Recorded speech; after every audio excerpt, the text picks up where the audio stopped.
Yesu ashimwe. Ndagusoje mu izina ry'Umwami wacu Yesu Kristo kandi nkwifurije ikaze muri uyu mwanya w'ijambo ry'Imana.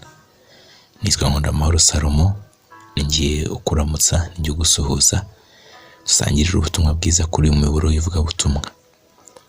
Reka nongere mbibibutse cyangwa se mbibabwire, cyane ko ntazahwema kubibabwira ko umwanya ufata wumva ijambo ry'Imana urisoma, si umwanya w'impfabusa. Ushobora kubikora wumva bitakurimo, wumvana nta mpinduka biri kuzana, wumva ntacyo biri gukora muri wowe, ariko imvugo y'Imana ntabwo igizira ubusa kandi nta jambo riza nk'impanuka, ahubwo ryose Imana izana ikubwira usoma riba rifite impamvu, kandi hari ikintu rikora muri wowe nubwo utacyumva, ariko uzagenda ucyumva, uzagenda ubona impinduka rigenda rirema muri wowe. Ariko ibyo wasomye, ibyo wumvise bisangiza abandi.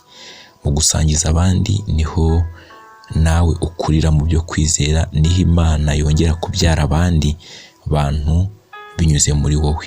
Cyangwa se reka mvuge ngo nawe nibwo wongera gukura mu by'umwuka, ukagira undi muntu umenyesha ubutumwa bwiza. Birababaje kuba warakijijwe ariko ukaba udafite ishyaka ry'uko ibyo urimo uboneramo ibyiza urimo ubonera muri Kristo Yesu, udashaka ko abandi babiryaho, babibonaho, nabo bakizwe, baturwa umutwaro w'ibyaha, babona amahoro adashira. Nicyo ngusabye, jya ufata umwanya usangize abandi ibyo wungutse, ibyo wize. Baha ikaze mu nyigisho nshya tugiye gutangira, cyangwa se icyo tugiye kuvugaho uyu munsi kivuga ngo haracyari imyanya, cyangwa se haracyari ibyicaro. Aho mvuga ni mu ijuru. Ndabibutsa ko twebwe abakijijwe, abakuwe muri ya sayo y'ibyaha, muri wa mwijima w'icuraburindi, kutamenya Imana, kuba kure yayo, tukigizwa mu mucyo, tukigizwa hafi y'amasezerano. Yewe reka mvuge ngo tukicara mu masezerano, tukaba turi mu rwuri rw'Imana, tukaba dufite umwungeri mwiza ari we Kristo, ari utureberera. Twebwe ibyacu ntabwo bizarangirira inaha, oya, ahubwo Pawulo yaravuze ngo ariko twebwe iwacu ni mu ijuru. Aleluya, ni mu ijuru. Ibi ni byo byiringiro twebwe abizera dufite biruta ibindi. Niko Tito yavuze ngo dutegereje ibyiringiro by'umugisha, ari byo kuzaboneka ku Mwami Yesu. Niwe duhanze amaso. Dufite ibindi byiringiro byo kubona ibindi hano ku isi, hari ibyo Imana yagusezeranyije, hari ibyo yansezeranyije, ariko ibyiringiro biruta ibindi. Icyo duhanze amaso nyamukuru ni ukuzaboneka ku Mwami wacu afite ikuzo n'abamarayika be. Yego, Imana ishimwe. Haracyari ibyicaro rero, ntabwo mu ijuru huzuye, ntabwo mu ijuru ibyicaro byaho byashize. Turaza kubivugaho. Reka dusome ijambo ry'Imana dusanga muri Luka. Ijambo ry'Imana dusanga muri Luka, igice ni icya 14. Ndasoma muri Bibiliya yera ku murongo wa 15. Luka igice cya 14 umurongo wa 15. Reka nsome. Nuko umwe muri abo bicaranye basangira abyumvise, aramubwira ati, hahirwa uzarira mu bwami bw'Imana. Nawe aramubwira ati, hariho umuntu watekesheje ibyo kurya byinshi, ararika benshi. Igihe cyo kurya gisohoye, atuma umugaragu we kubwira abararitswe ati, nimuze kuko bimaze kwitegurwa. Bose batangira gushaka impamvu z'urwitwazo, bahuje umutima. Uwa mbere ati, naguze umurima, nkwiriye kujya kuwureba, ndakwinginze mbabarira. Undi ati, naguze amapfizi 10 yo guhinga, ngiye kuyagerageza, ndakwinginze mbabarira. Undi ati, narongoye, nicyo gituma ntabasha kuza. Nuko uwo mugaragu agaruka abwira shebuja uko byagenze, maze nyir'urugo ararakara. Abwira umugaragu we ati, sohoka vuba ujye mu nzira nini n'into zo mu mudugudu, uzane hano abakene n'ibirema n'impumyi n'abacumbagira.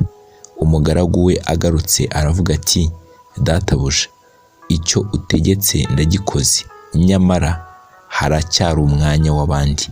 Reka ahantu masubiremo kuri murongo wa 22. haravuga ngo umugaragu we agarutse aravuga ati databuja, icyo utegetse ndagikoze, nyamara haracyari umwanya w'abandi. Shebuja abwira umugaragu we ati sohoka ugende mu nzira nyabagendwa no mu mihora, ubahate kwinjira kugira ngo urugo rwanjye rwuzure. Ndababwira yuko ari nta muntu wo muri ba bararikwa uzajya ibyo kurya nabiteguriye. Hanyuma iri ni ijambo ry'Imana rishingiyeho inyigisho yacu. Nk'uko ubyumvise, wumvise yuko ubu ari ubukwe cyangwa se ari ibirori by'uyu mwami cyangwa se by'uyu mugabo, reka mbyite gutyo, watumiye abantu, ariko batangira kubona impamvu, batangira kubona urwitwazo.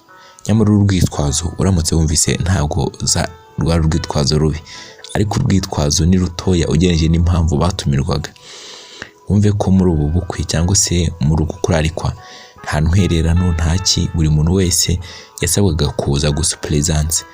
Ntabwo nshaka gutinda muri uyu mugani cyane ko iyo ukomeje gusoma usanga imigani ivuga ku kurarikwa cyangwa ku gutumirwa ivuga ku Bisirayeli bari bagenewe agakiza, ba nyiragakiza, ariko akaba ariho hasoreye rya jambo rivuga ngo yaje mube, abe ntibamwemera, ntibamwakira, ubutumire barabusuzugura. Hagahora hatumwaho intumwa ziza kubibutsa, aribo bahanuzi b'Imana boherejwe bakanangira umutima. Ariho haziye ko bohereza izi ntumwa kujya kubwira b'imihanda yose, abadakwiriye, abadashobotse, ababi n'abeza, abo nitwe abanyamahanga twari tugenewe agakiza. Icyo nshaka gutindaho, hari abantu twahoze tuganira bavuga kuri wa muririmbyi wo mu gitabo uvuga ngo abagezeyo baragwiriye.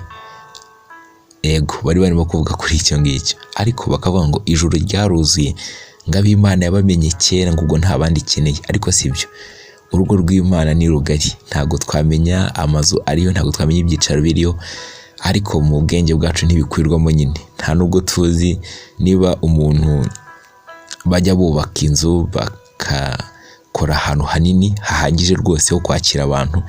Imana yo yitegura birenze uko. Ubutumwa bwiza buracyavugwa, abantu bakizera bakinjira mu rugo rw'Imana. Rero mu rugo rw'Imana ni muri Kristo Yesu ubwe. Uribuka ijambo rivuga ngo uri muri Kristo Yesu, yego, ababaye icyaremwe gishya. Bivuze ngo muri Kristo Yesu niho tubonera ubuzima bushya. Rero muri Kristo Yesu ni muri eternity, ni muhatarangira, ni muhadashirayo. Ntabwo ari ahantu bavuga ngo ubwo huzuye rero reka tube dufunze imiryango. Oya, ntabwo ari uko bimeze. Hanyuma reka iyo mvugo nyikosore, ntabwo ari ukuvuga ngo abagezeyo baragwiriye. Mbese intwari zo kwizera zageze mu bwami bw'Imana, yewe ni nyinshi, ni benshi, ariko hari abandi bari mu nzira. Ubundi njya bavuga ngo abagezeyo baragwiriye, abandi nabo bari mu nzira.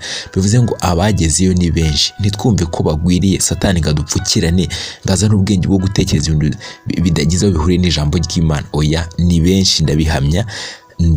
Niho umwanditsi w'Abaheburayo yavuze ngo yewe ngo twanditse iby'izo ntwari zo kwizera, umwanya ntiwaboneka, igihe cyaba gitoye, impapuro zashira, ariko hari n'abandi barimo barwana, bari mu nzira, barimo basiganirwa.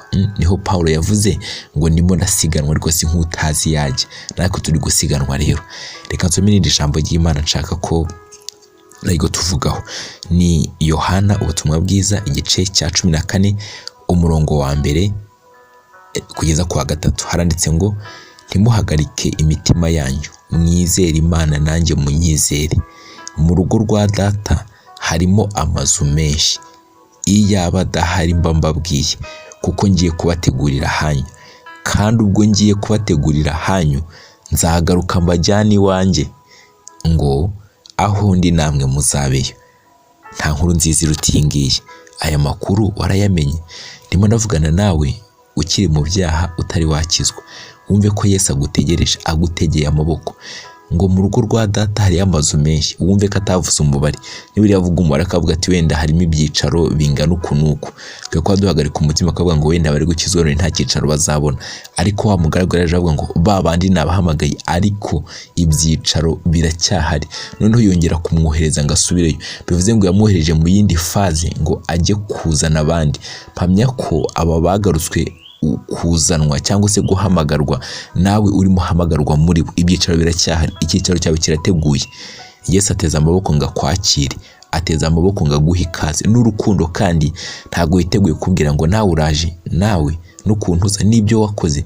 Oya, ntabwo ibyo ngibyo abikubaza. Akwakirana amaboko meza. Uribuka wa mwana w'ikirara wari uvuye mu kwangiza ibyo se yari yamuhaye mu ndaya no mu kubyangiza mu rungano rwe. Ntabwo yaretse amubwira ibyo yagendeyemo byose, ahubwo yanejejwe no kumubona. Yesu anezezwa no kubona umunyabyaha umwe wihanye.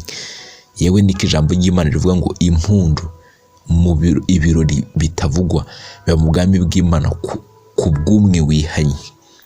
Imana igufitiye imbabazi n'urukundo rutagira akagero. Rero Yesu aragutegereje, nawe wakijijwe. Ba umwe mu batumira, ba umwe mu bagira ishyaka mu kuzura k'ubu bwami, kugira ngo ntihazabe ibyicaro birimo ubusa. Hari abantu bateguriye ibyicaro Imana itegereje. Ni wowe uzabararika wamaze kugera muri ubu bwami. Ninde uzatumira akaba mu bwami bw'Imana, tugasangirira hamwe, kuko ijambo ryatubwiye ngo hahirwa uzarira mu bukwe bw'umwana w'intama mu bwami bw'Imana. Batumire. Ariko nawe uri kunyumva, urimo kumva inyigisho, Imana iri kukurarika, iri kugutumira binyuze muri njye. Ntiwinangire umutima. Reka dusenge. Urakoze Imana kubw'iyi nyigisho no kutwongera kutwibutsa. Utubwiye ko mu rugo rwawe hari amazu menshi, ntabwo wavuze umubare. Ngo yaba adahari ubitubwiye, ngo kugira ngo ahure natwe tuzabaneyo nawe. Warakoze kubwira isezerano.